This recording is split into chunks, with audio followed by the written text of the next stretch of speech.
Railway മന്ത്രാലയത്തിന് പറയാൻ കഴിയുന്നത് കേരളത്തിന്റെ അതിവേഗ റെയിൽവേ വികസനവുമായി ബന്ധപ്പെട്ട 2 പദ്ധതികളും വി.ഡി. സതീശൻ ഗവൺമെന്റ് വേണ്ടാന്ന് വെച്ചതുകൊണ്ട് ഇനി ഞങ്ങൾക്കതിലൊന്നും ചെയ്യാനില്ല.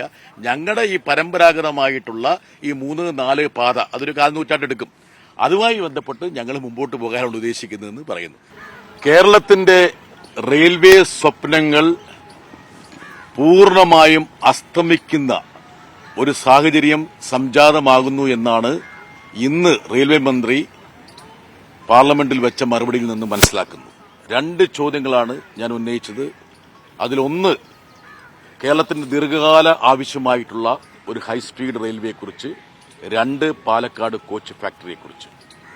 ഈ 2 കാര്യങ്ങളും എംപിസ് കോൺഫറൻസിൽ പരാമർശ വിഷയമായിരുന്നു. അതിലേറ്റവും ശ്രദ്ധേയമായ കാര്യം സംസ്ഥാന സർക്കാരിന്റെ പിടിപ്പുകേട് കൊണ്ട് ഇനി കേരളത്തിൽ ഒരു വേഗ തീവണ്ടിപ്പാത വേണ്ടതില്ല എന്ന് തങ്ങൾ തീരുമാനിച്ചു എന്ന് പരോക്ഷമായി മന്ത്രി പറഞ്ഞിരിക്കുകയാണ്. ഒന്ന്, LDF ഗവൺമെന്റിന്റെ സെമി ഹൈസ്പീഡ് റെയിൽവേ പദ്ധതി ഉപേക്ഷിച്ചു എന്നുള്ളതുകൊണ്ട് തന്നെ ഇനി അതേക്കുറിച്ച് ഒരു ചർച്ച റെയിൽവേ മന്ത്രാലയവും സംസ്ഥാന ഗവൺമെന്റും തമ്മിൽ സാധ്യമല്ല. 2, ഇ ശ്രീധരന്റെ ഹൈസ്പീഡ് റെയിൽവേ പദ്ധതിയും സംസ്ഥാന ഗവൺമെന്റ് തള്ളിക്കളഞ്ഞ സ്ഥിതിക്ക് ഇനി അതിനെക്കുറിച്ച് പ്രത്യേകിച്ച് ഒരു സാധ്യതയും ഉണ്ടാകുന്നില്ല എന്നും റെയിൽവേ മന്ത്രാലയം പറഞ്ഞിരിക്കുകയാണ്. ഏറ്റവും പ്രധാനപ്പെട്ട ഒരു കാര്യം, നിലവിൽ റെയിൽവേ നടപ്പിലാക്കാൻ ഉദ്ദേശിക്കുന്ന മംഗലാപുരം, തിരുവനന്തപുരം ഈ പറഞ്ഞ 3-4 പാതകളുടെ ചില സർവേകളെക്കുറിച്ച് മാത്രമാണ് പരാമർശം.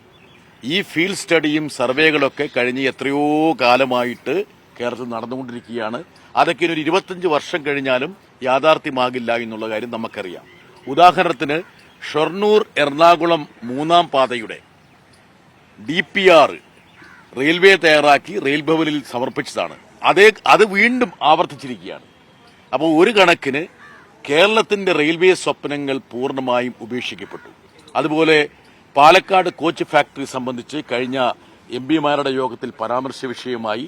അതേക്കുറിച്ച് സംസ്ഥാന ഗവൺമെന്റിന്റെ ഭാഗത്തു നിന്ന് ഒരു നടപടിയും ഉണ്ടായിട്ടില്ല എന്ന് റെയിൽവേ മന്ത്രിയുടെ ഉത്തരത്തിൽ നിന്ന് വ്യക്തമാകുകയാണ്. അങ്ങനെ ഒരു കോച്ച് ഫാക്ടറി തങ്ങളുടെ പദ്ധതിയില്ല എന്നും ആ സ്ഥലം റെയിൽവേ മറ്റാർക്കും വിട്ടുകൊടുക്കില്ല എന്നും 228 ഏക്കർ സ്ഥലം അത് റെയിൽവേ തന്നെ കയ്യിൽ വെക്കുമെന്നും അവരുടെ ഭാവിയിലെ പരിപാടികൾ എന്തെങ്കിലും ഉണ്ടെങ്കിൽ അതിനുവേണ്ടി ഉപയോഗിക്കുമെന്നാണ് പറഞ്ഞത്.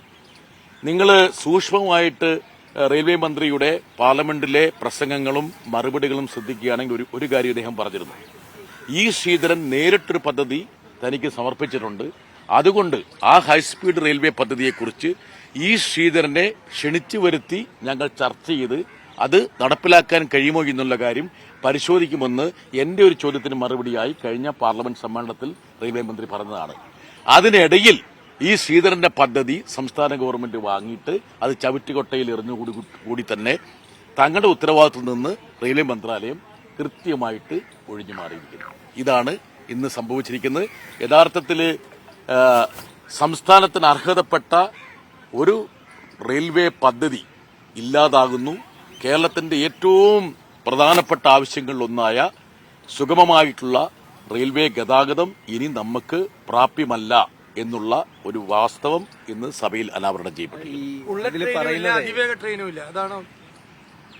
വളരെ കൃത്യമായ ചോദ്യമായിരുന്നു. എന്തെങ്കിലും പദ്ധതി കേരളത്തിന്റെ അതിവേഗ റെയിൽവേ ആഗ്രഹങ്ങൾക്ക് മേൽ ഉണ്ടോ എന്നുള്ളതാണ്. ഒന്ന്, ഈ പറഞ്ഞ റെയിൽവേ പ്രഖ്യാപിച്ച ഹൈസ്പീഡ് 7 പദ്ധതികളുടെ ഒരു എക്സ്റ്റൻഷൻ കേരളത്തിലേക്ക് ഉണ്ടാകുമോ? അതില്ല. 2, സെമി ഹൈസ്പീഡുമായി ബന്ധപ്പെട്ട എന്തെങ്കിലും ഉണ്ടോ? 3, ഇ ശ്രീധരന്റെ പദ്ധതിയായി ബന്ധപ്പെട്ട് എന്തെങ്കിലും പുരോഗതി ഉണ്ടാകുമോ? ഇതിലൊന്നും കൃത്യമായ അതല്ലെങ്കിൽ അനുകൂലമായ മറുപടി ഉണ്ടായില്ലെന്ന് മാത്രമല്ല, സംസ്ഥാന ഗവൺമെന്റ് ഈ 2 പദ്ധതികളും ഉപേക്ഷിച്ച സ്ഥിതിക്ക് ഇനി തങ്ങൾ അക്കാര്യവുമായി മുമ്പോട്ട് പോകുന്നില്ല എന്ന് പറഞ്ഞിരിക്കുകയാണ്. ഏറ്റവും രസകരമായൊരു കാര്യം എന്ന് വെച്ചാൽ ഈ പാലക്കാട് കോച്ച് ഫാക്ടറി ലാലു പ്രസാദ് യാദവ് അന്ന് ഇടതുപക്ഷം UPA ഗവൺമെന്റിനെ പിന്തുണയ്ക്കുന്ന സമയമാണ്. 2008-2009 ബജറ്റിൽ പ്രഖ്യാപിച്ചതാണ്. ആ പദ്ധതിയുമായിട്ട് പിന്നെ കോൺഗ്രസ് ഗവൺമെന്റ് മുമ്പോട്ട് പോയില്ല. കേന്ദ്ര സർക്കാർ പാഴാക്കി, വർഷങ്ങളോളം പാഴാക്കി. എന്നിട്ട് 2012-13 ബജറ്റിൽ അതും UPA ഗവൺമെന്റ്, അന്ന് ഇടതുപക്ഷം അതിന് പിന്തുണയ്ക്കുന്നില്ല, അതിനെ ഒരു ജോയിന്റ് വെഞ്ചർ പദ്ധതിയാക്കി മാറ്റിയെടുത്തു. അതുപോലും പ്രാവർത്തികമാക്കാതെയാണ് കോൺഗ്രസ് അധികാരത്തിൽ നിന്ന് പോയത്. എന്നിട്ട് MPs കോൺഫറൻസിൽ നമ്മുടെ പാലക്കാട് MP എന്തോ മുൻ ഇടതുപക്ഷ ഗവൺമെന്റ് വേണ്ടത്ര ശ്രമിച്ചില്ല എന്ന് പറഞ്ഞു. ഇപ്പോഴത്തെ UDF ഗവൺമെന്റ് ഇതേക്കുറിച്ച് ഒരു നിവേദനം പോലും കൊടുത്തിട്ടില്ല എന്നുള്ളതാണ് ഇന്ന് റെയിൽവേ മന്ത്രിയുടെ മറുപടിയിൽ നിന്ന് വ്യക്തമാകുന്നത്. ഈ മറുപടി പറയുന്നത് ഈ ശ്രീധരൻ മുന്നോട്ട് വെച്ച ആ പ്രപ്പോസൽ അത് നിലവിലുള്ള മാതൃകയിൽ മുന്നോട്ട് കൊണ്ടുപോകാൻ കഴിയില്ല എന്നാണ് വിദഗ്ധ സമിതി റിപ്പോർട്ട് നൽകിയിരിക്കുന്നത്. ആരുടെ വിദഗ്ധ സമിതി? ഏത് സർക്കാരിന്റെ? സംസ്ഥാന സർക്കാരിന്റെ. അതായത് നേരത്തെ എന്തായിരുന്നു റെയിൽവേ മന്ത്രി പാർലമെന്റിൽ പറഞ്ഞത്? അതായത് ശ്രീധരൻ ഒരു പദ്ധതി സമർപ്പിച്ചിട്ടുണ്ട്, ഞങ്ങൾ ശ്രീധരനെ ഡൽഹിയിലേക്ക് വിളിച്ച് ചർച്ച ചെയ്ത് അതിനെ പ്രായോഗികമായിട്ടൊരു പദ്ധതിയാക്കി മാറ്റാൻ വേണ്ടി ഞങ്ങൾ ആലോചിച്ചിട്ടുണ്ട് എന്ന് പറഞ്ഞു. അതിനിടയിൽ ധൃതി പിടിച്ചിട്ട് ശ്രീധരനോട് പദ്ധതി സമർപ്പിക്കാൻ പറഞ്ഞു. എവിടെ? തിരുവനന്തപുരത്ത് സമർപ്പിക്കാൻ പറഞ്ഞു VD സതീശൻ. എന്നിട്ട് എന്ത് ചെയ്തു? ഒരു വിദഗ്ധ സമിതിയെ വെച്ചിട്ട് ആ ശ്രീധരന്റെ പദ്ധതി എടുത്ത് കൊട്ടയിലേക്ക് ഇട്ടു. അപ്പോൾ ഇവർക്കെന്ത് കാര്യം മനസ്സിലായി? അവർക്ക് താല്പര്യമില്ലാത്തൊരു പദ്ധതി ഞങ്ങളെന്തിനാണ് അതേക്കുറിച്ച് ചിന്തിക്കുന്നത്? അപ്പോൾ അതിനെ ഒരു കൃത്യമായ ഒരു പുകമറയാക്കി മാറ്റി, അതല്ലെങ്കിൽ മാർഗമാക്കി മാറ്റി കേരളത്തിന്റെ റെയിൽവേ സ്വപ്നത്തെ അവര് ചിറകരിഞ്ഞു. സംസ്ഥാന സർക്കാരിന്റെ പിടിപ്പുകേട് കൊണ്ടാണ് ഇന്ന് ഇതുപോലുള്ളൊരു മറുപടി റെയിൽവേ മന്ത്രി നൽകിയത്. മാത്രമല്ല, ഈ രണ്ട് കാര്യത്തിലും ഈ പറയുന്ന സിൽവർ ലൈൻ അങ്ങനെ ഉപേക്ഷിച്ചത് ഒരു ഉത്തരവാദപ്പെട്ട സമീപനമായിരുന്നില്ല. യഥാർത്ഥത്തിൽ റെയിൽവേ മന്ത്രാലയം എന്താ പറഞ്ഞിരുന്നത്? ആ പദ്ധതി സംബന്ധിച്ച് കേന്ദ്രത്തിന്റെയും കൂടി ശുപാർശകളും നിർദ്ദേശങ്ങളും വെച്ചിട്ട് അതിൽ ഭേദഗതികൾ വരുത്തിക്കൊണ്ട് നമുക്ക് പ്രായോഗികമായി നടപ്പിലാക്കാൻ ശ്രമിക്കാമെന്നുള്ളൊരു നിലപാടായിരുന്നു കേന്ദ്ര മന്ത്രാലയത്തിന്റെ. അതിനിടയിലാണ് ഇപ്പോൾ VD സതീശൻ ഗവൺമെന്റ് ആ പദ്ധതി പൂർണ്ണമായി ഉപേക്ഷിച്ചു. അതോടുകൂടി ആ പദ്ധതി പോയി. എന്നിട്ട് എന്ത് ചെയ്തു?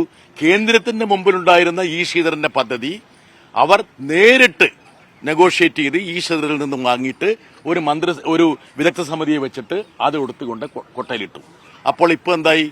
റെയിൽവേ മന്ത്രാലയത്തിന് പറയാൻ കഴിയുന്നത് കേരളത്തിന്റെ അതിവേഗ റെയിൽവേ വികസനവുമായി ബന്ധപ്പെട്ട രണ്ട് പദ്ധതികളും VD സതീശൻ ഗവൺമെന്റ് വേണ്ടാന്ന് വെച്ചതുകൊണ്ട് ഇനി ഞങ്ങൾക്കതിലൊന്നും ചെയ്യാനില്ല. ഞങ്ങളുടെ ഈ പരമ്പരാഗതമായിട്ടുള്ള ഈ 3-4 പാത അതൊരു 4 നൂറ്റാണ്ടെടുക്കും.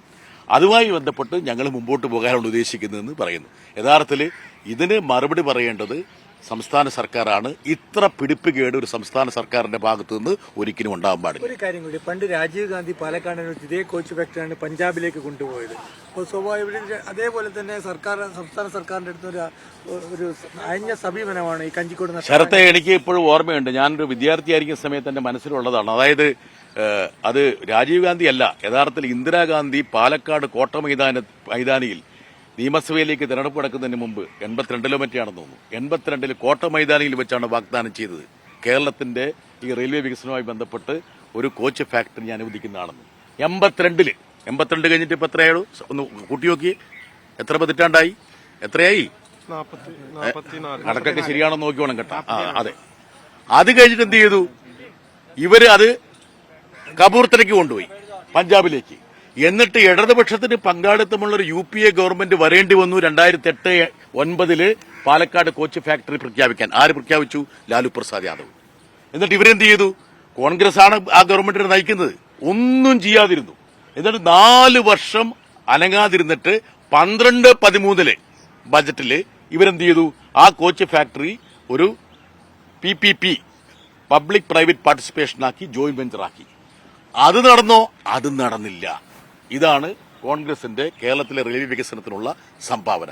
ഇപ്പോൾ ഈ പറയുന്ന ഇന്ദിരാഗാന്ധി പ്രഖ്യാപിച്ചതിനെക്കുറിച്ചോ 2008-2009 ലാലു പ്രസാദ് യാദവിന്റെ ബജറ്റിൽ വന്നതിനെക്കുറിച്ചോ ഇപ്പോഴത്തെ മറുപടി പ്രതിപാദിക്കുന്നില്ലെങ്കിൽ പോലും ഒരുപക്ഷെ കേരളത്തിലെ ജനങ്ങൾക്ക് ഇത് അറിയാൻ ആഗ്രഹമുള്ളതുകൊണ്ടാണ് ഞാൻ അതിന്റെ ചരിത്ര പശ്ചാത്തലം പറഞ്ഞത്.